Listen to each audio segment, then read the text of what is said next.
মুসলমান ভাইরা আমার, ওয়াইসুল কারনী সাহাবী হওয়ার মর্যাদা থেকে বঞ্চিত শুধু মার কারণে। বিশ্ব নবীজি বললেন, ওয়াইস তুমি তোমার মায়ের খেদমত করো, অথচ সাহাবীর মর্যাদা কত বেশি। আল্লাহর ওলির চাইতে সাহাবী হওয়ার মর্যাদা বেশি, কিন্তু হযরত ওয়াইসকে আল্লাহর রাসূল নিজেই বললেন তুমি তোমার মায়ের খেদমত করো। সুবহানাল্লাহ। এ মা আছে কার কার? একটু হাত উঠান, একটু হাত উঠান। আলহামদুলিল্লাহ, আমারও আছে আলহামদুলিল্লাহ। হাত নামান। মা বড় নিয়ামত, মা হচ্ছে তোমার আমার জন্য জান্নাত। ওয়াজিলাত কুলুবুহুম ওয়া ইযা তুলিয়াত আলাইহিম আয়াতুহু যাদাতুহুম ঈমানা। আল্লাহ বলেন যারা ঈমানদার, ইন্নামাল মুমিনুনা আল্লাযীনা ইযা যুকিরাল্লাহু ওয়াজিলাত কুলুবুহুম, যখন আল্লাহর নাম উচ্চারণ করা হয় তখন তাদের হৃদয়টা কেঁপে ওঠে। সুবহানাল্লাহ বলেন। আল্লাহর নাম শুনলে আমাদের ভিতরে একটু পরিবর্তন আসে কি আসে না? জোরে বলেন, আসে কি আসে না? কি পরিবর্তন আসে? মুমিনদের আর কিছু থাক আর না থাক, কে আছে? জোরে বলেন, কে আছে? ডাইনে বামে কেউ নাই, কে আছে? জোরে বলেন, কে আছে? আল্লাহ যার আছে তার কোনো টেনশন আছে? কোনো দিক তাকানোর টাইম নাই। আল্লাহ যদি আমার পক্ষে থাকে, আর আল্লাহ যদি আমার সাপোর্টে না থাকে, আমার পক্ষে না থাকে, র্যাব বাহিনী বলেন, পুলিশ বলেন, নৌবাহিনী বলেন, এরপরে বিমান বাহিনী বলেন, কাজ হবে না। বলবে যে আমি আর 45 মিনিট টাইমও দিতে পারবো না। কথা বুঝে আসছেন? পক্ষে থাকা লাগবে কাকে? কার পক্ষে থাকা লাগবে? সে আল্লাহকে পক্ষে রাখার জন্যই তো আমরা এখানে বসেছি, নাকি অন্য কোনো আশা আছে? তবারকের চিন্তা ভাবনা? ডাইরেক্ট কাকে পাওয়ার আশায়? নারায়ে তাকবীর। হাত উঁচা করেন, নারায়ে তাকবীর। কোরআন সুন্নাহ যেখানে। আলহামদুলিল্লাহ, শ্রোতা জাগ্রত আছে, বোঝা গেল কিছু ওয়াজ করা যাবে ইনশাআল্লাহ। আলহামদুলিল্লাহ, হুজুর যেভাবে কালেকশন করতেছে, যে কায়দায়, মুরব্বী কয় ফজর পর্যন্তই টাকা উঠবে হুজুর ইনশাআল্লাহ। যেভাবে জান্নাত, মনে হইলে আমি একটা জান্নাত নিয়ে নিই। যাক আলহামদুলিল্লাহ, দান করা এটা ভালো কাজ। আল্লাহ আমাদের তৌফিক দান করেন, বলেন আমিন। সম্মানিত হাজিরিন, মূল কথায় চলে আসি, সময় বেশি নাই। যত কথাই বলি বেশি রাত করা যাবে না। সমাজের যে অবস্থা বর্তমানে, একটা সত্য উত্তর আপনারা দিবেন। দিন যত বাড়তেছে, সমাজের ছেলেগুলো, সমাজের যুবকগুলো পিতামাতার বাধ্য হচ্ছে না অবাধ্য হচ্ছে? জোরে বলেন, বাধ্য হচ্ছে না অবাধ্য হচ্ছে? কেন আগের চেয়ে কি শিক্ষিত মানুষ কমতেছে না বাড়তেছে? আগে 2-4 এলাকা গ্রাম মিলে ম্যাট্রিক পাস পাওয়া যেত না। হারিকেন দিয়া খুঁজা আপনার ইয়া করা, মানে যাওয়া লাগতো যে ওই অমকে ম্যাট্রিক পাস করে আসছে। আমাদের গ্রামে একজন করাচির থেকে ফারেক হয়ে আসছে। তো আমার বাবা বলছে আমার দাদা নাকি হারিকেন লাগায়া করাচির থেকে মৌলানা হয়ে আসছে, এজন্য রাত্রে হারিকেন লাগায়া দেখতে গেছে। আর এখন দেওবন্দ থেকে পড়ে আসে, এরকম হাজার হাজার আলেম বাংলাদেশে আছে, আছে না নাই? কিন্তু কেউ তো হারিকেন লাগায় খুঁজতে যায় না। তো আলেম যেমন বাড়ছে, তার চেয়ে বহুগুণ বেশি বেড়েছে জাগতিক শিক্ষায় শিক্ষিত মানুষ। কথা বলেন ঠিক না বেঠিক? ডাক্তারের অভাব নাই, কিন্তু ভিজিট কিন্তু আবার কমে নাই। শিক্ষিত মানুষের অভাব নাই, কিন্তু একটা কথা চিরাচরিত সত্য কথা হচ্ছে, শান্তি এখন আর আগের মতো নাই। কথা বলেন ঠিক না বেঠিক? কেন নাই? আমি যদি সে বিষয়ে কথা বলতে যাই আমার সময় লম্বা হয়ে যাবে। কিন্তু একটা কথা বাস্তব কথা মনে রাখেন, যেই শিক্ষার ভিতরে আল্লাহর কোরআন নাই, যেই শিক্ষার ভিতরে রাসূলুল্লাহর আদর্শ নাই, ইলমে ওহির ছোঁয়া নাই, সেই শিক্ষা যতই উন্নত হোক না কেন, সেই শিক্ষা জাগতিকভাবে যত ডিগ্রি অর্জন করুক না কেন, ওই শিক্ষা শিক্ষিত বানায়, মানুষ বানাইতে পারে না। শিক্ষিত এক জিনিস, মানুষ হওয়া আর এক জিনিস। কথা বুঝে আসছে আপনাদের? আমেরিকার অ্যাসেম্বলিতে একটা বিল পাশ করেছে, সেটা হলো সমকামিতার বিল। নাউজুবিল্লাহ, জোরে বলেন। আচ্ছা, আমেরিকা কি শিক্ষিত না অশিক্ষিত? তথ্য প্রযুক্তির এই যুগে আমেরিকাকে আপনি অশিক্ষিত বলার কোনো অবকাশ নেই। আপনার এই সায়েন্সের এই যুগে, আপনার এই সোশ্যাল মিডিয়ার এই যুগে আমাদের চাইতে তারা অনেক ঊর্ধ্বে, কিন্তু তারা এমন জঘন্যতম একটা বিল পার্লামেন্ট থেকে পাশ করলো যেটা আমার দেশের কুকুর পর্যন্ত মানতে রাজি হয় না। কথা বলেন ঠিক না বেঠিক? কারণ কুকুর একটা নারী কুকুরকে চয়েস করে, পুরুষ কুকুরকে চয়েস করে না। গরু আর একটা নারী গরুকে চয়েস করে, পুরুষ গরুকে চয়েস করে না। বকরি আর একটা নারী বকরিকে চয়েস করে, পুরুষ ছাগলকে চয়েস করে না। বোঝা গেল তারা শিক্ষিত হয়েছে বটে, কিন্তু তাদের রুচি এবং মানসিকতা এত নিচে নেমে গেছে, আমার দেশের কুকুরের চাইতে তারা মানসিকতার দিক থেকে নিচে নেমে গেছে। কথা বলেন ঠিক না বেঠিক? এটা তো আল্লাহ কোরআনে আগেই বলছেন, যারা কোরআনকে মাইনাস করে চলবে, কোরআন থেকে দূরে থাকবে, তারা তো পশুর চেয়ে নিকৃষ্ট হবে। বালহুম আদাল, আল্লাহ তো আগেই বলেছেন তারা পশুর চেয়ে নিকৃষ্ট। নাউজুবিল্লাহ বলেন। আর যারা কোরআনকে বুকে ধারণ করবে, কোরআনকে সামনে রাখবে, কোরআনকে ফলো করে চলবে, তাদের ব্যাপারে আল্লাহ বলেন উলাইকা হুম খায়রুল বারিয়া। আল্লাহু আকবার। তারা তো সবচেয়ে শ্রেষ্ঠ, ফেরেশতার চেয়ে দামি। সুবহানাল্লাহ। তারা কাদের চেয়ে দামি? ফেরেশতার চেয়ে দামি। আমি এই আলোচনাটা এই জন্য নিয়ে আসলাম, আগামী মাসটার নাম হচ্ছে আরবি হিসাবে শাবান। জোরে বলেন নাম কি? সবাই বললেন না, নাম কি? এ মাসের 14 তারিখ দিবাগত রাত্রে একটা রজনী আছে, হাদিসের ভাষা যেটাকে বলা হয় লাইলাতুন নিসফি মিন শাবান। কি বলা হয়? জোরে বলেন, কি বলা হয়? লাইলাতুন নিসফি মিন শাবান হাদিসের ভাষায়। এই 14 তারিখ দিবাগত রাত নিয়েও অনেক মতভেদ আছে। ইউটিউব ফেসবুক দেখে যদি আপনি এই রাত পালন করতে যান, তাইলে আর কপালে মনে হয় জুটবে না। কথা বুঝছেন আপনারা? ওই মোনাজাত নিয়ে যেমন ঠেলাঠেলি, একদল বলে মোনাজাত আছে, আর একদল বলে নাই। কিছু মুসল্লি কয় তো নামাজই পড়ি না আমরা, মোনাজাত তো দূরের কথা। কথা বুঝে আসছে? আমল করতে আমরা যাব, কিন্তু আর একটা দল বের হয়েছে যে আমল থেকে যাতে দূরে রাখা যায় কিভাবে, এই জন্য পায়তারাও কিন্তু চলতেছে, বসে কিন্তু নাই সবাই। বেতেরের নামাজ কয় রাকাত? এক দল আছে 1 রাকাত পড়বে, কিন্তু আপনি বলেন 3 রাকাতের মধ্যে 1 রাকাত আছে না নাই? জোরে বলেন। কিন্তু 1 রাকাতের মধ্যে কি আপনি 3 রাকাত পাবেন? জোরে বলেন। তারাবির নামাজ কয় রাকাত? 8 রাকাত যদি বলেন, আল্লাহ যদি কয় আর 12 রাকাত দে, কোত্থেকে দিবেন? আল্লাহ কি ঘুষ নেয়? সুদ? চিন্তা ভাবনা আছে? মুসলমান ভাইরা আমার, এজন্য শুধুমাত্র ইউটিউব আর ফেসবুকের উপরে আমল নির্ভর করা যাবে না। জ্ঞানী মুফাক্কি একজন মুফতি এবং আলেমের সাথে আপনার আত্মার সম্পর্ক রাখা লাগবে। তার কারণ হলো, তাছাড়া আপনি বর্তমান যুগে চলতে পারবেন না। বর্তমান যুগটা বড় কঠিন একটা যুগ, কঠিন একটা চ্যালেঞ্জের যুগ। নিজেই যদি আপনি কোরআন বুঝতে যান, হাদিস বুঝতে যান, নিজে আমল করতে যান, 3 রাকাত পাবেন না। 1 রাকাত পরে আপনি বলবেন বেতের শেষ।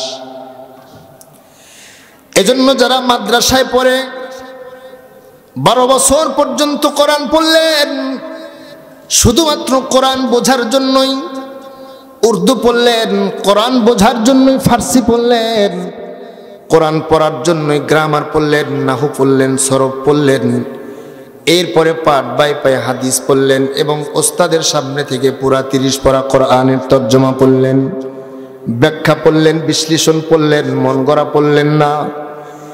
তারপরে একজন মানুষকে আলেম বলা হয়। আর আলেম যদি ইলম অনুযায়ী আমল করে, তাহলে তাকে বলা হয় হক্কানি আলেম। আর এই হক্কানি একজন আলেম, হক্কানি একজন আল্লাহর প্রিয় বান্দার সাথে সম্পর্ক রাখতে কে বলেছেন? জোরে বলেন, কে বলেছেন?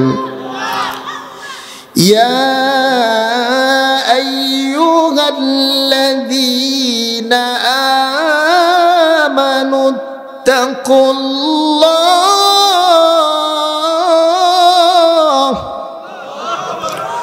ওয়া কুনু মা'আস সাদিকিন।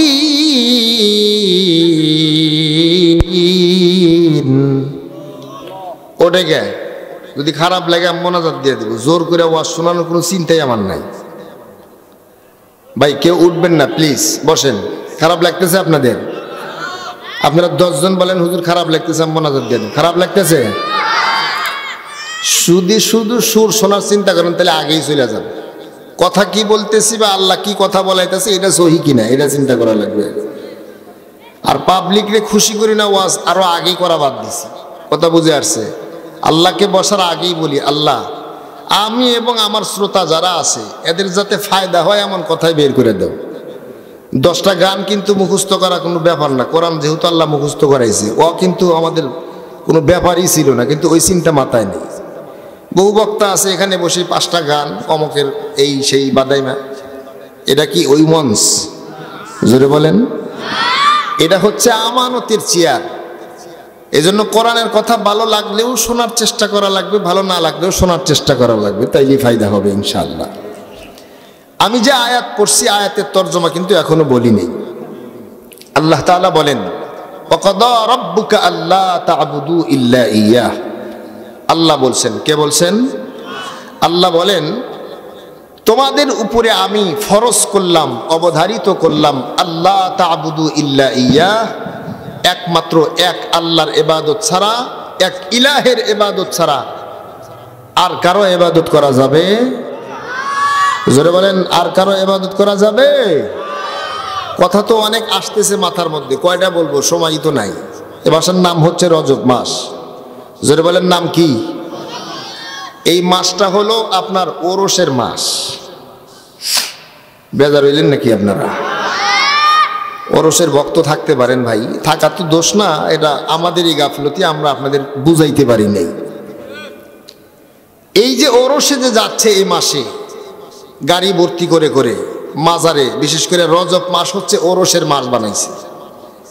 রজব মাস কি ওরসের মাস?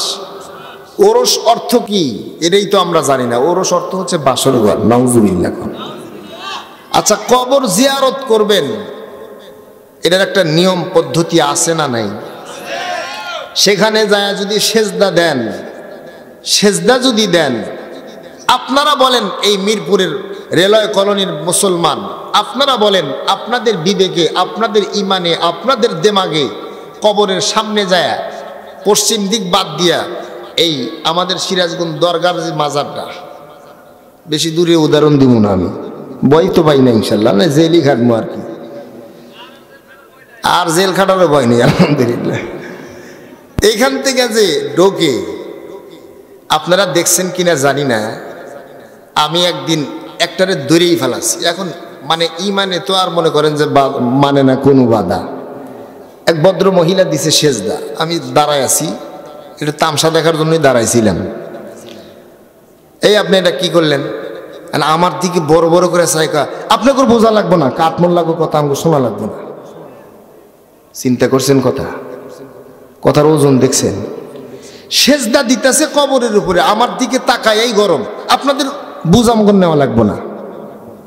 আচ্ছা বলেন, আপনাদের এই মিরপুর এই আপনার রেলওয়ে কলোনির ভাইরা, আপনারা বলেন, আপনাদের দেমাগে বলেন, ওইখানে সেজদা যে দিল কবরওয়ালার উপরে, এটা কি শিরিক করলো না শিরিক করলো না? এই শিরিকের মধ্যে কোনো ভেজাল আছে? সেজদা দিব কার কাছে? জোরে বলেন কার কাছে? দিল কার কাছে? কবরের মাজারের কাছে। এটা যে আমাদের কত বড় একটা ধস, কত বড় একটা বিপর্যয়, এর উপরে আর কোনো গুনাহ নাই। ওলামায়ে কেরাম এখানে আছে, শিরিকের উপরে আর কোনো গুনাহ নাই। ইন্নাশ শিরকা লাযুলমুন আযীম।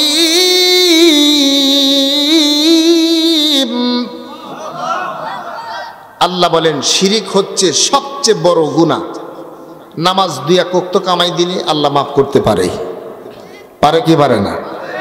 ইসলামের বিভিন্ন বিধান আপনি মানতে পারলেন না, কিন্তু আত্মসমর্পণ করলেন, আল্লাহ ইচ্ছা করলে মাফ করতে পারে, আল্লাহর হক যেগুলো আছে। কিন্তু শিরিক যদি আপনি করেন, এটা মাফ করার কোনো অবকাশ নাই। মুসলমান ভাইরা আমার খুব ভালো করে বুঝবেন, এজন্য আল্লাহ পাক রব্বুল আলামিন মা বাবার খেদমতের আগে আল্লাহ বুঝান, ও দুনিয়ার মুসলমান, আল্লাহ পাক রব্বুল আলামিন এখানে প্রথমেই বুঝাইতেছেন, বান্দা দুনিয়াতে আমার পরে দুনিয়াতে আর কারো হুকুম মানা যাবে না। আমার পরেই হচ্ছে আমি তোমাদের জন্য খেদমতের জন্য অবধারিত করে দেব তোমাদের পিতামাতার। আল্লাহ পাক রব্বুল আলামিন পিতামাতার খেদমতের কথা বলার আগে আল্লাহ পাকের ওয়াহদানিয়তের কথা স্মরণ করিয়ে দিতেছেন, বান্দা বান্দি তোমরা আমার পরে তোমাদের পিতামাতার খেদমত করবে, তবে পিতামাতার খেদমত করতে যাও কিন্তু আমি আল্লাহ পাকের সঙ্গে তোমরা কখনোই শিরিক আর সীমা লঙ্ঘন করা যাবে না। আচ্ছা বলুন তো দেখি, পিতামাতা যদি বলে আপনার স্ত্রী পর্দায় রাখলে আপনার ছোট ভাই কষ্ট পায়, আছে না নেই? স্ত্রী পর্দায় রাখলে অন্য খালাতো ভাই মামাতো ভাই তাদের সঙ্গে দেখা করা যদি আপনি নিষেধ করে দেন, তাইলে আপনার বাবা যদি নারাজ হয়ে যায়, তাইলে আপনি আল্লাহর কথা শুনবেন না বাবার কথা শুনবেন? বুঝা উত্তর দিন। অনেকেই নতুন তাবলিগে যায়, আল্লাহর দিনের বুঝ আসে, এরপরে স্ত্রী পর্দায় রাখে, ছোট ভাই আর ভাবিরে দেখতে পারে না, খালাতো ভাইরা এসে আর ভাবি বাড়িতে আসেননি কয়া ঢুকতে পারে না, এখন রাখছে পর্দায়, বাড়ির মুরব্বীরা অহেতুক রাগ করে বসে। আচ্ছা বলেন, এখানে মুরব্বী রাগ করে যদি স্ট্রোক করে মারাও যা, তাহলে মুরব্বীর কথা শুনবেন না আল্লাহর কথা শুনবেন? জোরে বলেন কার কথা? এইবার তালে ঠিক আছেন। আল্লাহ তা'বুদু ইল্লা ইয়া, আল্লাহ বলে 1 নাম্বার, আমি আল্লাহর হুকুম পালন করার ক্ষেত্রে তোমাকে আর কারো দিকে তাকানো যাবে না। আল্লাহর হুকুম যেখানে আছে সেখানে মা বাবা আত্মীয় স্বজন আপনজন ছেলে মেয়ে স্ত্রী পরিবার পরিজন, দুনিয়ার আর কারো দিকে তাকানোর কোনো সুযোগ নাই, দুনিয়ার আর কারো দিকে তাকানোর কোনো টাইম নাই। এটা হলো আল্লাহ পাকের ফারজিয়াত, যেখানে এসে যাবে সেখানে আল্লাহর হুকুমটাই আগে প্রাধান্য দেওয়া লাগবে। এজন্য মুসলমান বিচলিত হওয়ার কোনো কারণ নাই। মুসলমান যদি আমরা সামনে বাড়াইতে যাই, আমরা যদি সামনে আগাইতে চাই, যদি একটা জিনিস ফলো করি, আমার আল্লাহ খুশি না বেজার, এটাকে সামনে রেখে যদি চলি, মুসলমান কখনোই ব্যর্থ হবে না। ব্যর্থ হওয়ার কোনো প্রশ্নই আসে না যদি এটাকে সামনে রাখি। আমরা তো চিন্তা করি আল্লাহকে নারাজ করে আত্মীয় স্বজন আপনজনকে খুশি রাখবো। লা তাআতা লিমাখলুকিন ফি মাসিয়াতিল খালিক, আল্লাহকে নারাজ করে মাখলুককে খুশি করা হারাম। এটার মধ্যে মুসলমানের কখনোই সফলতা নাই, এটার মধ্যে কখনোই মুসলমানের কামিয়াবি নাই। মুসলমান যদি আল্লাহকে সন্তুষ্ট রেখে আমরা সামনে বাড়াইতে চাই, তাহলে অবশ্যই কোরআন এবং সুন্নাহর দিকে আমাদের চোখ রাখা লাগবে, সেটা ভিন্ন বিষয়। এটা হলো 1 নাম্বার। আল্লাহ পাক রব্বুল আলামিন পিতামাতার খেদমতের আগে বান্দা বান্দিকে সতর্ক করে দিচ্ছেন, ও বান্দা বান্দি তোমরা প্রথমে এই বিষয়টা মাথায় রাখবে যে অবশ্যই আল্লাহর সঙ্গে আর কাউকে শরীক করা যাবে না। আল্লাহর ইবাদত করতে যায় আর দুনিয়ার কারো দিকে তাকানো যাবে না। খুব ভালো করে বুঝবেন। এরপরেই আল্লাহ পাক রব্বুল আলামিন যে বিধান আমাদের জন্য দিলেন, যুবক ভাইরা, আল্লাহর পরেই আল্লাহ পাক রব্বুল আলামিন মুসলমান বান্দা বান্দির জন্য যে বিধান দিলেন, ওয়াবিল ওয়ালিদাইনি ইহসানা,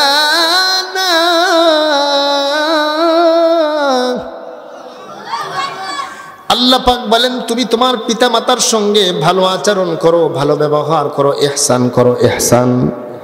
ইহসানের অনেক ব্যাখ্যা আছে। মুসলমান, আমি যদি আপনাকে একটা থাপ্পড় দেই, তাহলে আমি বক্তাকে একটা থাপ্পড় দিতে পারেন। এটা হচ্ছে ইসলামের বিধান, এর নাম হলো কিসাস। উদাহরণ, এক্সাম্পল, কেউ যদি বিনা অপরাধে আপনাকে একটা থাপ্পড় দেয় তাইলে আপনিও তাকে একটা থাপ্পড় দিতে পারবেন। এটা ইসলামের বিধান। কিসাস এর নাম কি? কিসাস। কোরআনের মধ্যে আল্লাহ বলেছেন, ইয়া আইয়ুহাল্লাযীনা আমানু কুতিবা আলাইকুমুল কিসাসু ফিল কতলা الحر بالحر والعبد بالعبد والأنثى بالأنثى।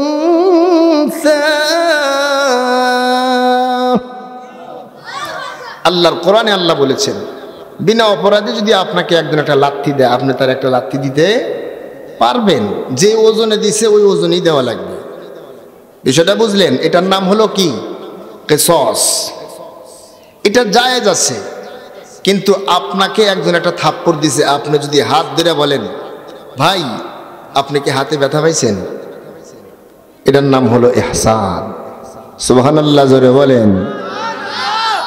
এটা আল্লাহ বিধান দেয় নাই সবার ক্ষেত্রে, কিন্তু দিয়েছেন পিতামাতার ক্ষেত্রে। পিতামাতা যদি আপনাকে একটা থাপ্পড় দেয়, আপনি কি ওই কিসাস কায়েম করবেন? আল্লাহ তো বলছেন ইহসানা, ইহসান করা লাগবে। কার সাথে? সবার সাথেই না। বিষয়টা বড় জটিল। পিতামাতা আপনাকে ধমক দিছে, আপনি কি এখানে কিসাসের বিধান জারি করবেন নাকি? জোরে বলেন। অনেকেই পিতামাতার সাথে খুব ফাইট, কথাই শুনতে পারে না, বাবার নাম মার নামই শুনতে পারে না। জিজ্ঞেস করলে বলে, হুজুর আপনি তো আমার জায়গায় নাই, বোঝেন না, আমার সাথে কি আচরণ করে আপনি জানেন না, আমার ছেলেবেলেদের দেখতে পারে না। আরে ভাই, যেই খারাপ আচরণই করুক তোমার পিতামাতা, কিন্তু তোমার তো ইহসান করার কথা ছিল, সেটা কি তুমি করছো? করে নাই। ইহসানের অনেক ব্যাখ্যা হতে পারে, লম্বা হয়ে যাবে। এক কথায় দুনিয়ার সব মানুষের ক্ষেত্রে কিসাস হলেও পিতামাতার ক্ষেত্রে ইহসান। আল্লাহর হাবিব সাল্লাল্লাহু আলাইহি ওয়াসাল্লাম ইহসান করেছেন। আপনারা জানেন, ইহুদি আল্লাহর রসুলকে থাপ্পড় মেরেছিলেন, আল্লাহর রসুল কিন্তু কি বলেছেন? ইহসান করেছিলেন। পিতামাতার ক্ষেত্রে ইহসান করা লাগবেই। মা বাবা সন্তানকে শাসন করবেন, ধমক দিবেন, মার দিবেন, এটাই হলো পিতামাতার দায়িত্ব। এখানে সন্তান যদি কিসাস করতে যায়, তাহলে তো এটা আল্লাহর বিধান হলো না। আল্লাহ বললেন ইহসান করা লাগবে, পিতামাতার সঙ্গে ভালো আচরণ করা লাগবে।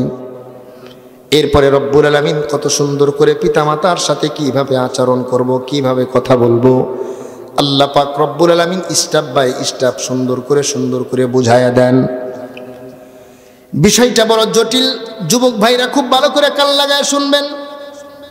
হাদিসের মধ্যে বিশ্ব নবীজি বলেন, রিদার রাব্বি ফি রিদাল ওয়ালিদি, পিতামাতার সন্তুষ্টি আল্লাহর সন্তুষ্টি, পিতামাতার অসন্তুষ্টি আল্লাহর অসন্তুষ্টি। সামনে আসতেছে লাইলাতুন নিসফি মিন শাবান, শবে বরাতের রাত্রে আল্লাহ পাক রব্বুল আলামিন সবাইকেও মাফ করলেও, সব বান্দা বান্দিকে মাফ করলেও, যাদেরকে আল্লাহ পাক রব্বুল আলামিন মাফ করবেন না, তাদের মধ্যে অন্যতম ব্যক্তি হলেন যারা পিতামাতার সঙ্গে নাফরমানি করবে, তাদেরকে আল্লাহ ক্ষমা করবে না। এজন্য শবে বরাতের আগে এই বিষয়টা আমাদের সমাধান করা দরকার আছে না নাই? হযরত ওয়াইসাল করনীর নাম আপনারা শুনছেন। ইয়ামানের করণ এলাকায় তিনি বাস করতেন, অনেক শুনেছেন, তারপরেও ইবরতের জন্য বলি। হযরত ওয়াইসাল করনী রাদিয়াল্লাহু তাআলা আনহু, তিনি ছিলেন আল্লাহ পাকের একজন বড় জবরদস্ত ওলি। বিশ্বনবীজির সময় তিনি বিশ্বনবীজির উপরে ঈমান এনেছিলেন, বিশ্বনবীজির উপরে ঈমান আনলেন, আল্লাহ পাকের তাওহীদের উপরে ঈমান আনলেন। কিন্তু বাসায় ছিলেন তার বৃদ্ধা মা, মার খেদমত করার জন্য আর দ্বিতীয় কেউ নাই। এজন্য হযরত ওয়াইসাল করনী বিশ্বনবীজির কাছে একটা চিঠি লিখলেন, ওগো নবীজি, আমি আপনার দরবারে আসতে চাই, কিন্তু আমার মার খেদমত করার জন্য আর কেউ নাই। বিশ্বনবীজি চিঠির উত্তর দিলেন, ওয়াইস, তোমার মার খেদমতের জন্য যদি আর দ্বিতীয় কেউ না থাকে, তাহলে আমি নবীর দরবারে এসে তোমার সাহাবী হবার কোনো দরকার নাই। তুমি তোমার মায়ের খেদমতের মধ্যে তুমি নিজেকে আত্মনিয়োগ রাখো। সুবহানাল্লাহ বলেন। এখানে একটু কথা বলতেই হয়, এই সাহাবী হওয়ার মর্যাদা এটা কত বড় গুণ। যে ব্যক্তি ঈমানের সাথে বিশ্বনবীজিকে ঈমানের সাথে এক নজর দেখলেন, এক নজর ঈমানের সাথে আল্লাহর রাসূলের দিদার লাভ করলেন, ওই মানুষটার দাম আল্লাহ পাক রব্বুল আলামিনের দরবারে এত বেশি, দুনিয়ার হাজারো আব্দুল কাদের জিলানী, মঈনুদ্দিন চিশতি এবং দুনিয়ার বড় বড় অলিকে যদি এক পাল্লায় রাখা হয়, একজন আদনা ছোট থেকে ছোট সাহাবীকে যদি আর এক পাল্লায় রাখা হয়, আল্লাহর আদালতে সাহাবীর দাম অনেক বেশি। কারণ হলো সাহাবীকে আল্লাহ তাআলা দুনিয়া থাকতেই ক্ষমা করার ঘোষণা দিয়েছেন। সুবহানাল্লাহ বলেন। আল্লাহর কোরআনে আল্লাহ বলেন, السابقون الأولون من المهاجرين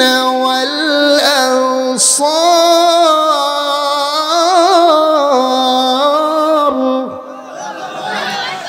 والذين اتبعوهم بإحسان رضي الله عنهم ورضوا عنه।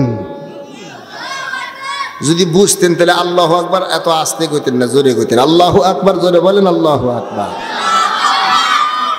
সাহাবী হলো তারা রাদিয়াল্লাহু আনহুম ওয়া রাদু আন, আল্লাহ তাদের উপরে খুশি, তারাও আল্লাহর উপরে খুশি।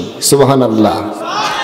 আল্লাহ তো আমাদের উপরে খুশি থাকেন, কিন্তু অনেক সময় আমরাই আল্লাহর উপর বেজার হয়ে যাই। কথা ঠিক না বেঠি? এই কিছুদিন আগে আমাকে একজন বলে, আল্লাহ কি অমুকের চোখে দেখে না?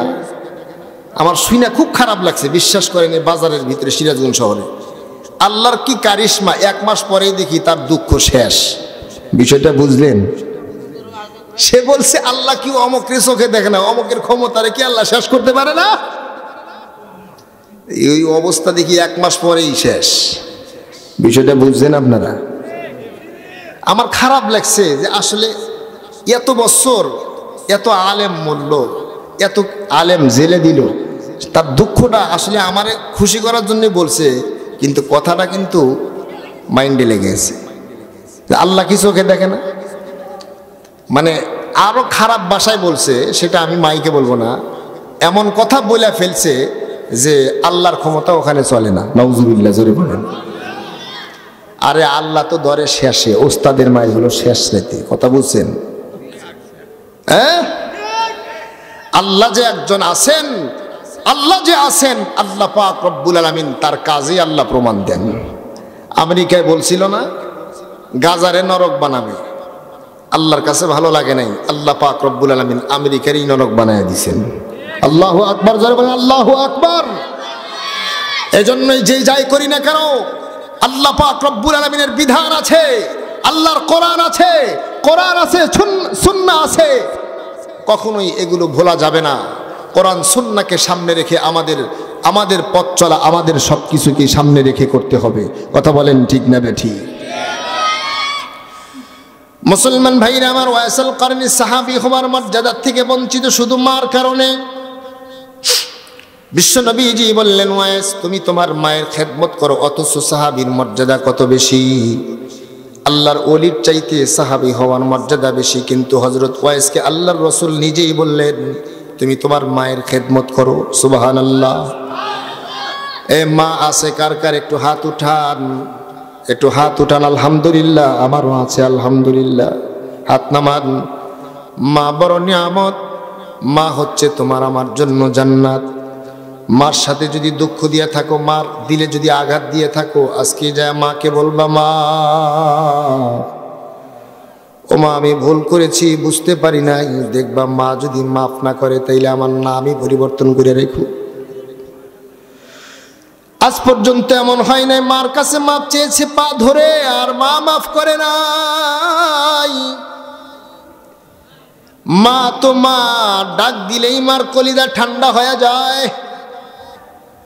মা ডাকটা এমন, মা ছাড়া যদি অন্য কোনো মহিলাকেও মা বলে ডাক দেওয়া যায়, তার দিলও ঠান্ডা হয়ে যায়। এজন্য ভাই পায়ে ধরি, মারে কোনোদিন কষ্ট দিস না, দুনিয়াতেও শান্তি পাবি না, আখেরাতে তো পাবি না।